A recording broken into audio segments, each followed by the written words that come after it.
Sabi ang pangamoy niya. Bumili kasi kami ng chicken. Ulam niya, tinago namin. Hinahanap niya. Ano, hindi makita? O, diba? Alam na alam niya na may biniling chicken para sa kanya. Ano, wala dyan? Ano sa kusina nila ngayon? Ano, anak? Grabe hanap niya talaga. Wala? Andito! Eh! Ah, andito! Ayun o! Andun o, yung chicken. Ito yung hinahanap niya. Ito yung hinahanap mo? Ah, diba? Alam na alam niya na may... mahulog ka. Chicken. Ano?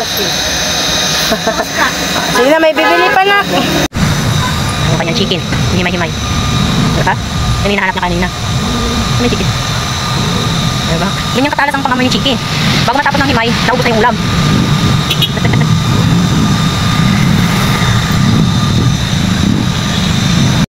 Ay, napakatalas ng pangamoy niya ng bata na yan.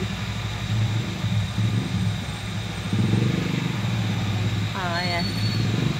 Bago matapos siya ng himay-himay, ubos na. Ubos na ng magandang bata na yan.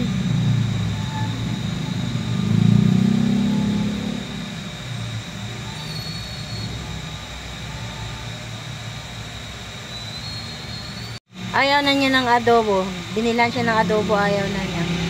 Gusto niya lagi fried chicken yung ulam. Ayan o. Sarap ang kain niya kay fried chicken. Ang sosyal na yan batang batuta nina. Tingi ako.